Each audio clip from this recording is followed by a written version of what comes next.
Good morning. Good morning to the friends on Zoom and the friends here in the meeting house. And could those of us in the meeting house turn off our phones so our friends on Zoom can hear? Welcome. And we'd like to start off by singing I don't have my glasses on. See if I can get it right. 305, Worship and Song.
If you remember, leading up to the eclipse, Phil and Mark bantered about Mark doing a religious spiritual dance at the eclipse. Mark graciously declined that experience.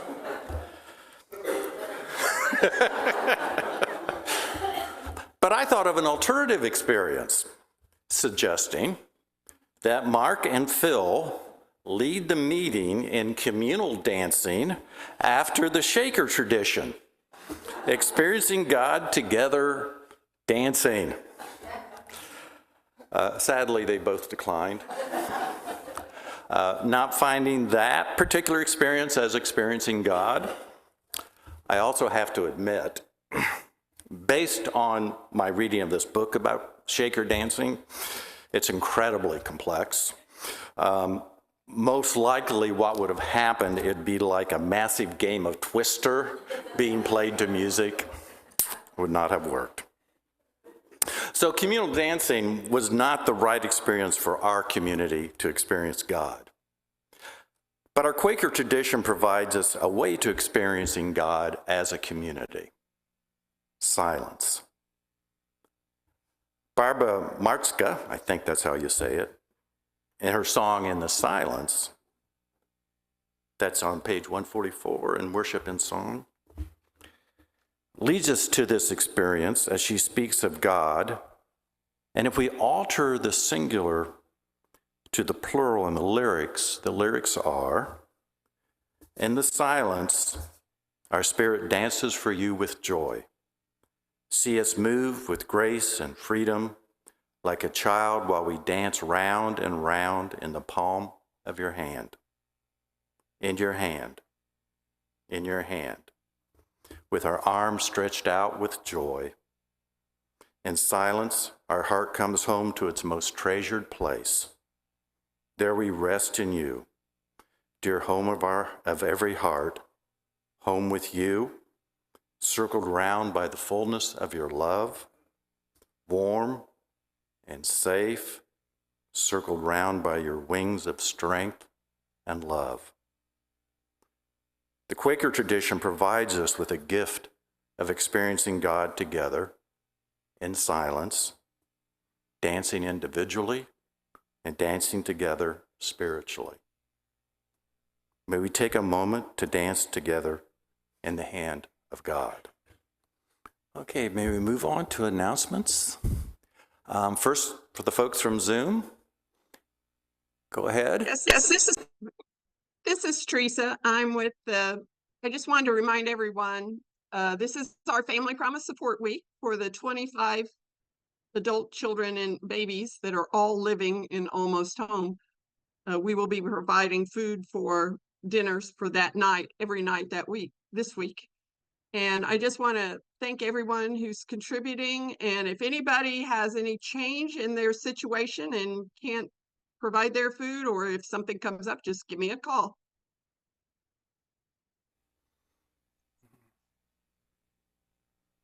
Okay, announcements here at the meeting house.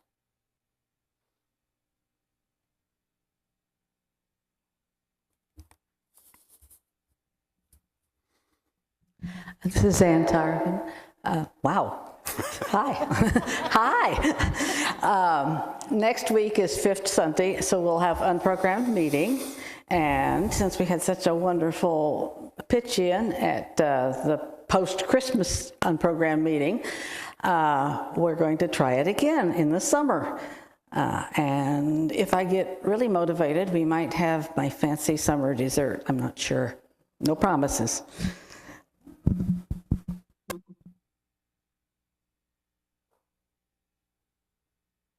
There we go. We learned yesterday that Sonia, who played a beautiful violin piece for us several months ago, is going to be giving we'll call it a concert, the last Sunday of August. I believe that's the 25th. It will take place during our meeting for worship. So it'll just be a good way to end our summer, and we invite you all to join us and to bring your friends. Sonia is quite an accomplished violinist, and it was certainly beautiful when she was here last, so we invite you to that. We also want to announce that on the Friday before the November election, we're going to have another Concert for Democracy with Tim Grimm. He's reached out to us. So right now, Tim and I are noodling over what organizations we can help. We're going to use this as a fundraiser for organizations that are working with and for democracy. So if you have any input, any ideas that you want to share, please don't hesitate to let us know. So mark those 2 dates on your calendars.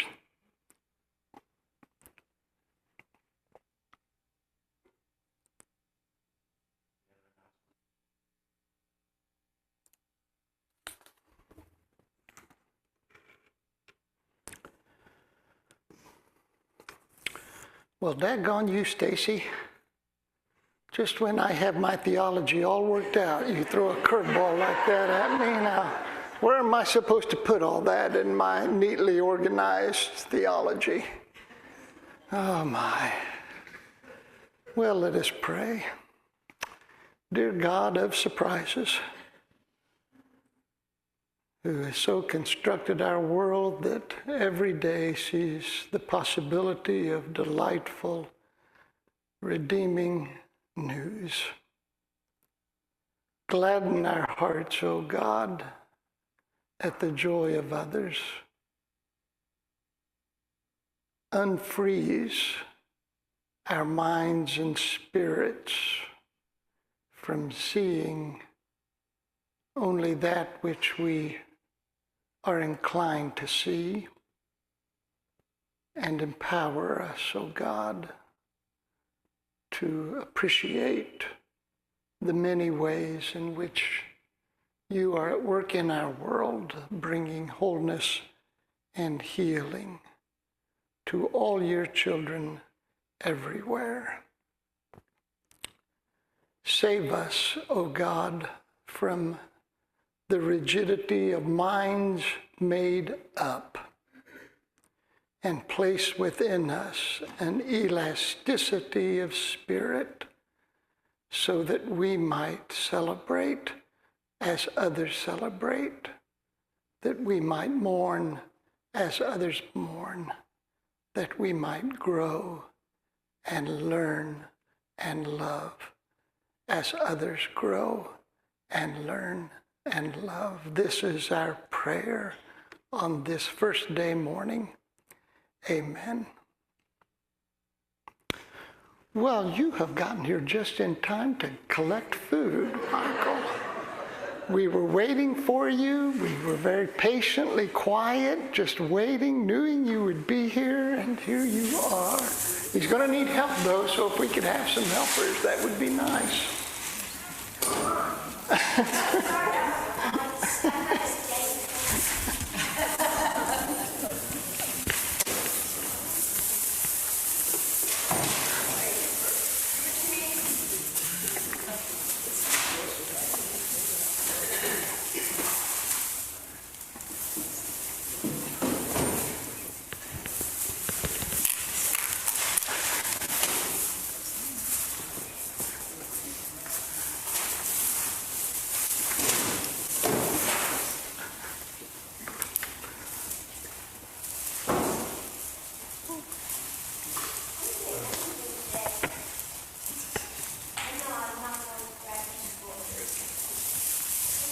Thank you, Bill. This is like a train. It's hard to stop. They can only turn if like there's a trap. Yes, that's not this station.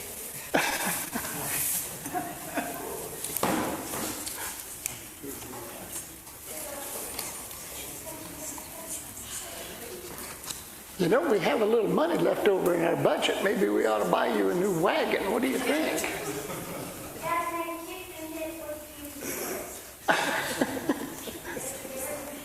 Hey, we'll get you one of those little electric carts that you can ride around. How about that? Would you like that?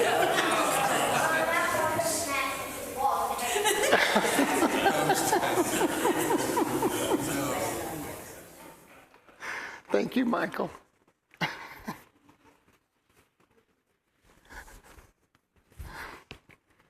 Mike and Sandy, when I saw your grandsons walk in, you were both looking very reverent. And so I just kept watching you to see your expression when you realized your grandchildren were there, and it was wonderful.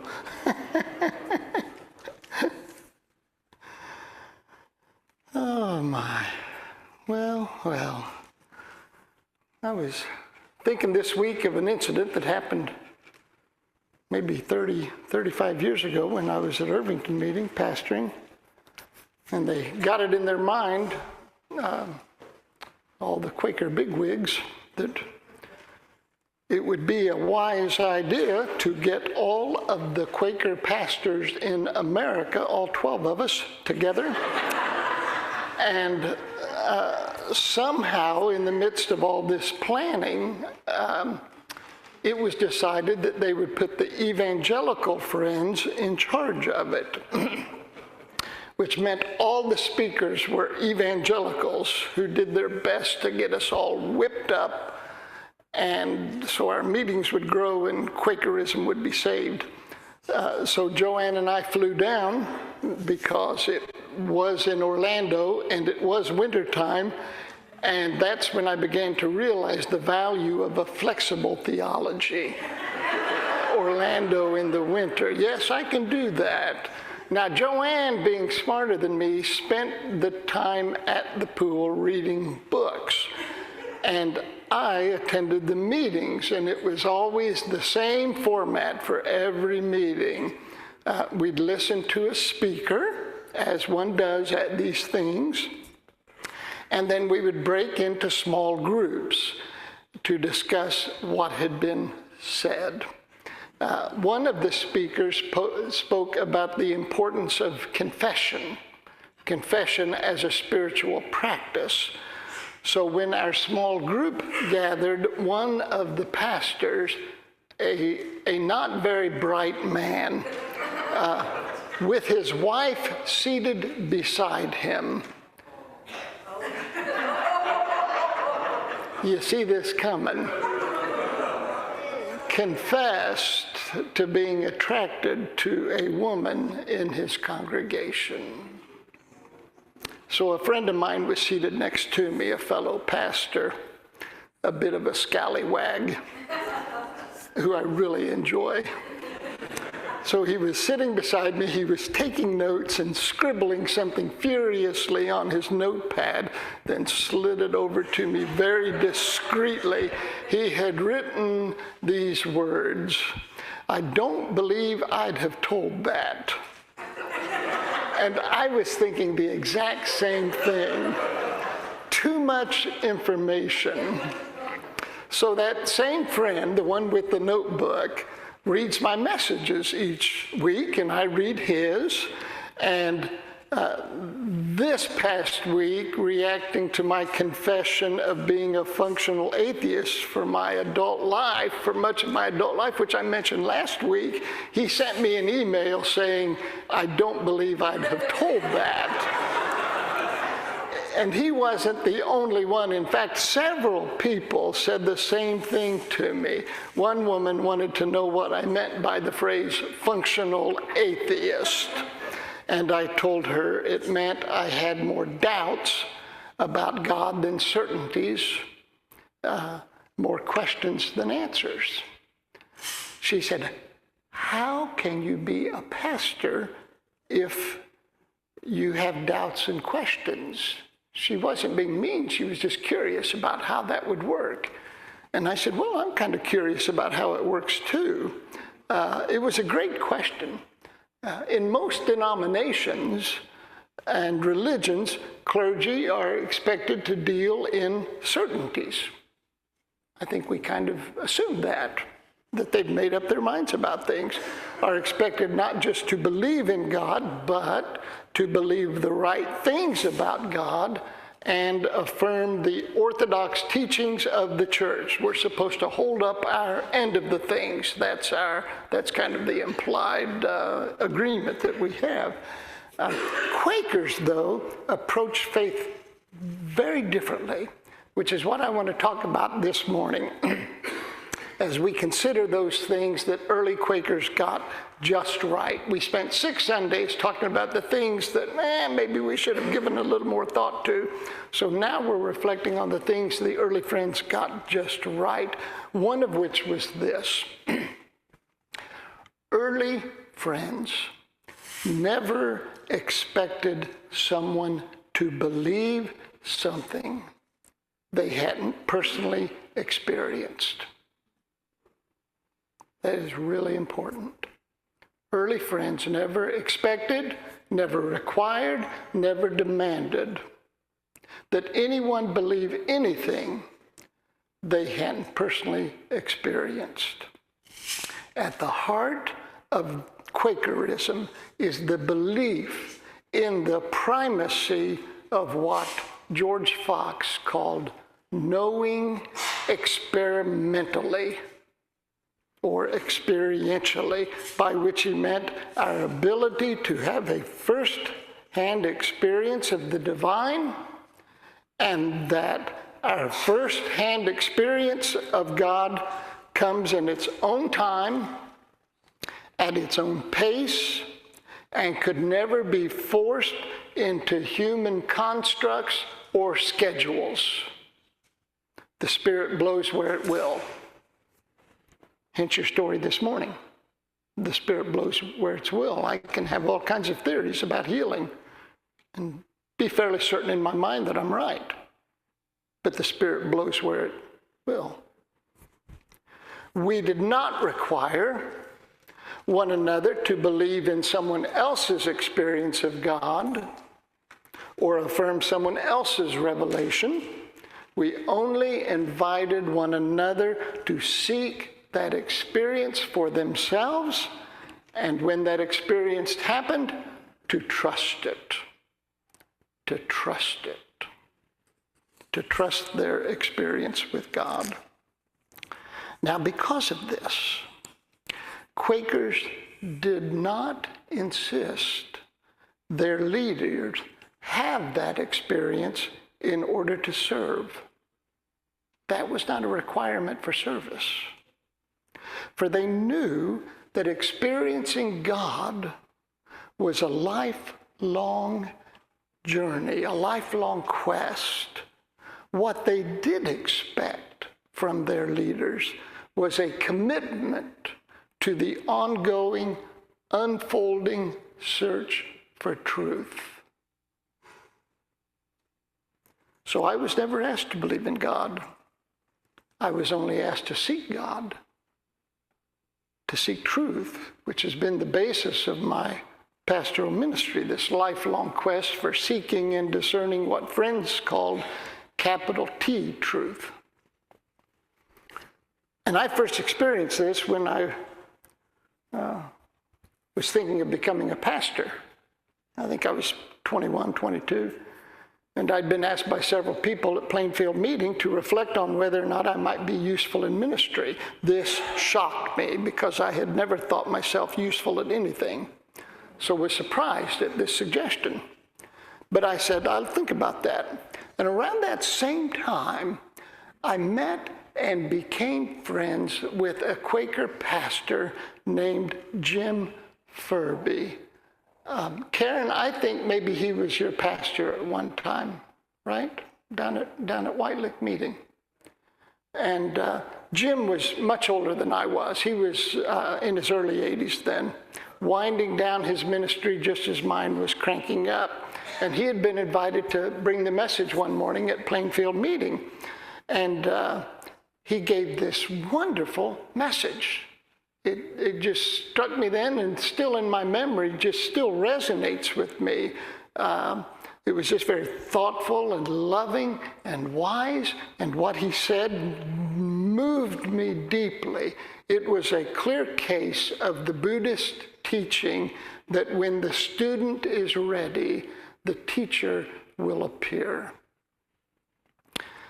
At the Rise Up meeting, after everything was over and we were standing around greeting one another, I made my way over to where Jim was standing, and I asked him, Jim, how long did it take you to write that sermon? You know, because I was thinking, I better know these things if I'm thinking about becoming a minister.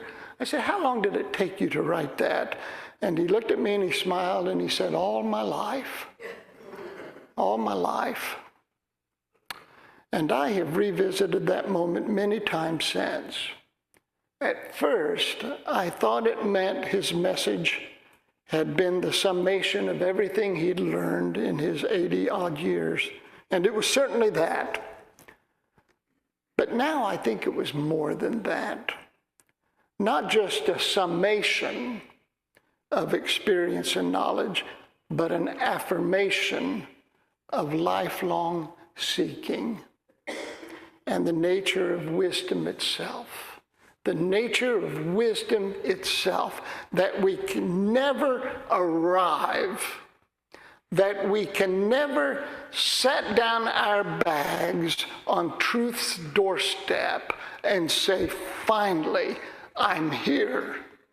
We just can't do that. I've told you before about buying a book when I was a teenager that cost $3 and was called God's Answer for Everything. I thought at the time, what a bargain, what a deal that was. Boy, that turned out to be a waste of $3. You know the greatest threat to spiritual growth? Certainty. Conviction, certitude, the setting down of bags on truth's doorstep and announcing to the world, I have arrived. Doubts and questions are not problems to be overcome. They are gifts. Gifts. They fuel our search for truth, our quest to understand.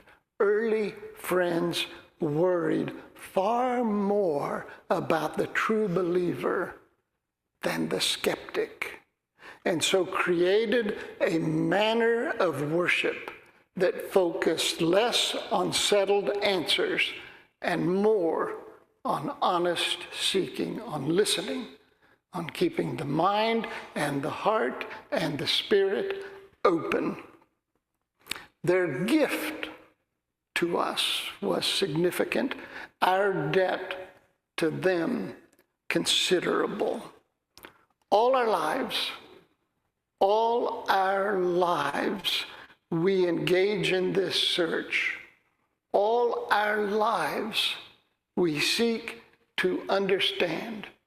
We feel no need to claim as truth that which we have not personally experienced.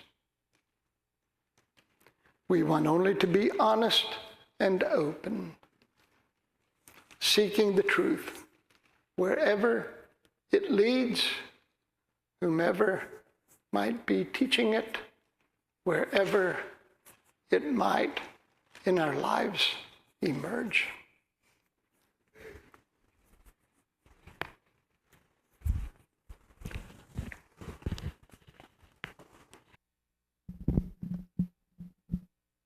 This is Paula, and what my kind of journey has been is probably similar to some of yours.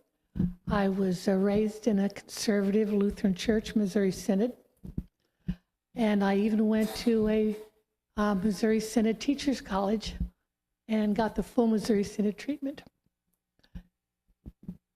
But it was very creedal. They had their doctrines, and that was what you were expected to profess and believe. But sometimes I just couldn't make it to make sense. I was, for several years, I was a member of the Southern Baptist Church because my brother and sister-in-law went to one, and we went there, my former husband and I, and had good friends there, and very nice people. The emphasis there was having the right experience. And I just didn't have it. I didn't doubt it. Other people had that Baptist experience, but I didn't. And so at some point, not in the fairly near past, I thought, well, I need to figure out what I truly do believe, what's true to me. And this is what I came up with. Open to transcendent goodness, reflecting it in my life. I chose those words very carefully. I'm not seeking anymore. That's too much. That's too active. I'm not using active verbs. I want to be open to transcendent goodness. And I think that healing story, the center of that is transcendent goodness. I can relate to that. That fits within my core belief, my core experience. So that's what I hope is going to be the centerpiece of my memorial service someday. Yes.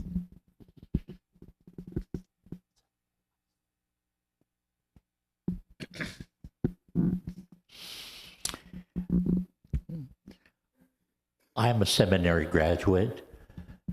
They graduated a little bit earlier than Phil did at CTS. I was told by a Lutheran pastor, Paula, when I decided that I was going to go to seminary, that I would spend the rest of my life getting over the bad influences that seminary would instill in me. Little did I know that I believe he was correct. But little did he know that I am so joyful for the journey, even though at times it very much was, as Paul would have written, that I struggle with the sentence of death within me. I didn't think life was worth continuing with. But I became a recovering fundamentalist, having been raised in an independent Christian church and pastored an independent Christian church pro bono. My hypocrisy knows no bounds, actually, but I didn't want to be paid. And I spent 33 years there until the crisis in my theodicy was so desperate. Something had to come along. And it came in the help and love of people like Phil and Jim Mulholland, and a book that echoed many of the things, the Grace books, that I was feeling but was told I had to be ashamed to feel those same things. God couldn't be that loving that he forgives everyone. And I couldn't be that good that I didn't need to be forgiven. So it all kind of fell on me. One of the things they lied to me about in seminary was, in 3 years of Greek, they taught me that the word for miracle meant a total suspension of the natural law to the aggrandizement of God. That isn't it at all.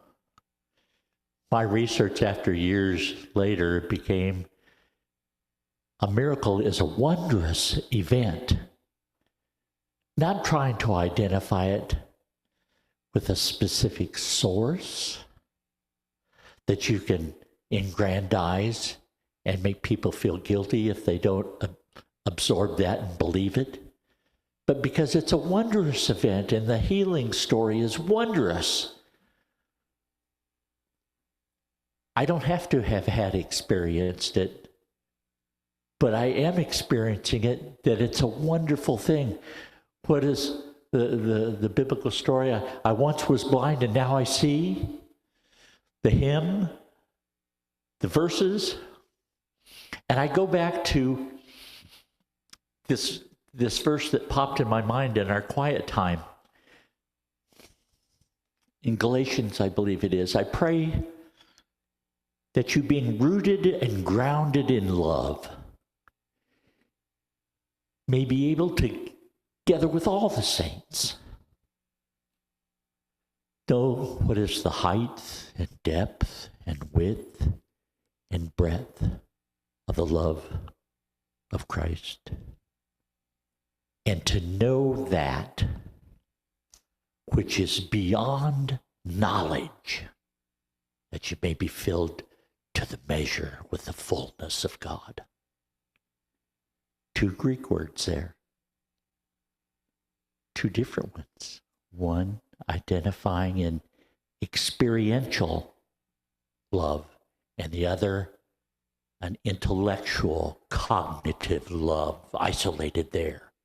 What I like to say, and in my prayers in recovery, has been, please God, be more than ink on paper.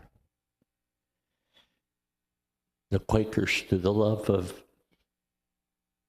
you folks in absentia, maybe, that I haven't met everyone, but your love is powerful and it's experiential. And it's given me a fullness of measure beyond what I could ever have thought possible. Thank you for receiving me and for hearing me this morning, sharing with you. Thank you.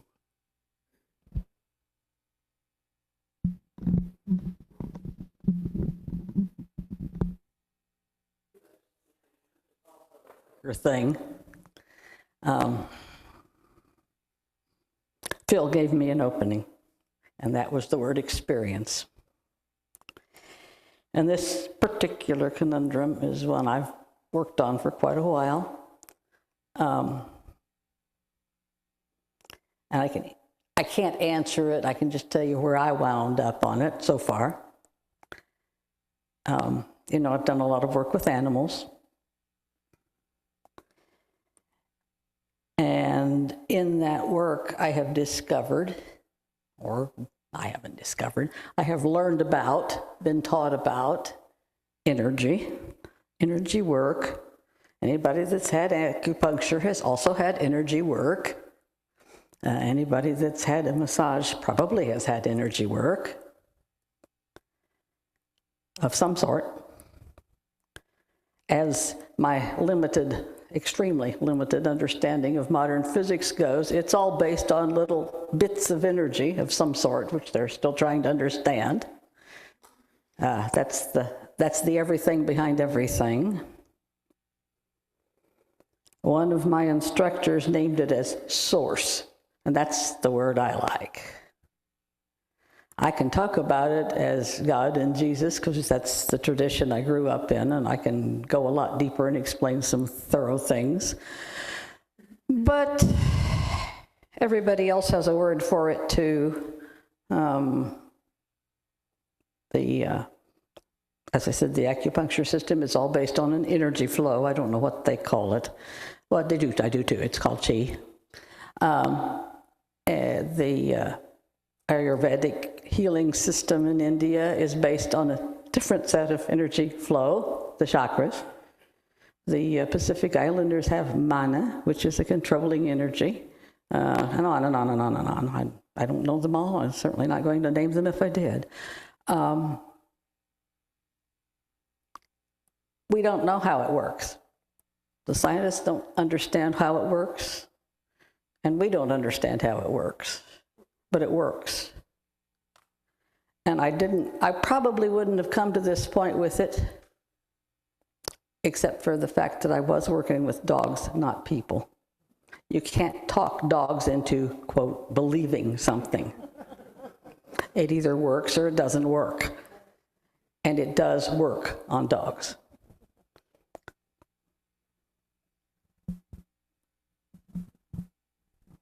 Sorry.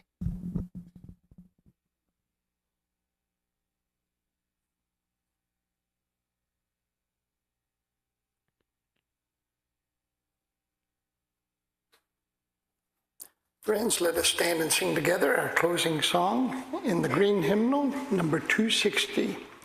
Here I am, Lord.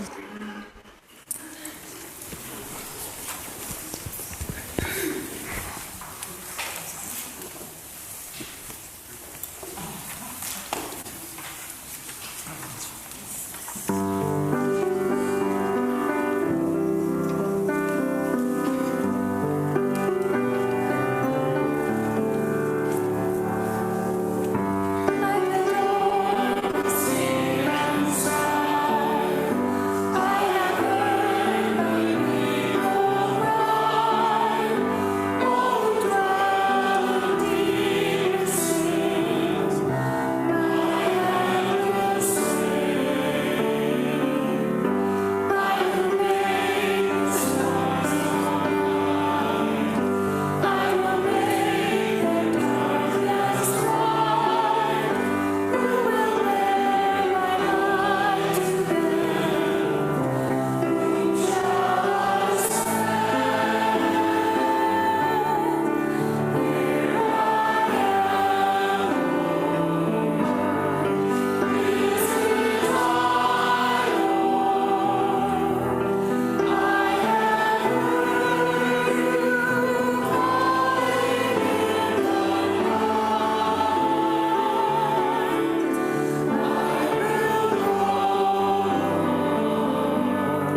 Thank you, Lee. Beautiful playing.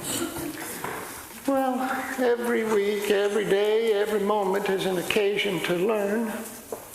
I was lying in bed this morning thinking back on the week and how busy it had been. Mostly Joanne was busy. Our phone just rang off the hook this week from people needing help and asking us to do things, and so I'd send Joanne out to do it. And then I was laying in bed this morning, I was feeling depressed, and I realized I'd kind of been down all week, kind of just depressed all week, this little Eeyore cloud over me. And that Joanne, on the other hand, seemed to be pretty chipper this week. And I got to thinking about it as I was lying in bed. She was in the bathroom getting all ready, and I thought that the reason for my depression was Joanne. Being the typical male, like Samuel Alito, I blame my problems on my wife. You know how this is. And we do this, and I don't know why we do it, but we did. So I called out to her. I said, "Hey, Joanne, just for today, don't run and be with other people who are having problems. Be with me." And I said that. I didn't hear a response. And I thought, well, maybe I got lucky and she didn't have her hearing aids in and she didn't hear that. Turns out she did hear it, but she didn't say anything. About 5 minutes later, my phone rang. It was a friend asking if I could come and spend this afternoon with them, that they're going through a real difficult patch and just need to talk with somebody. And I said, sure. So I got out of bed, I walk in the bathroom, I told Joanne, I said, I can't be with you this afternoon. I have to go help somebody. And she said, what? You're not going to spend the day with me? Who will help me? Who will be here with me? And I thought, I knew I would regret saying that. So here's the lesson, friends. Usefulness brings joy. Okay?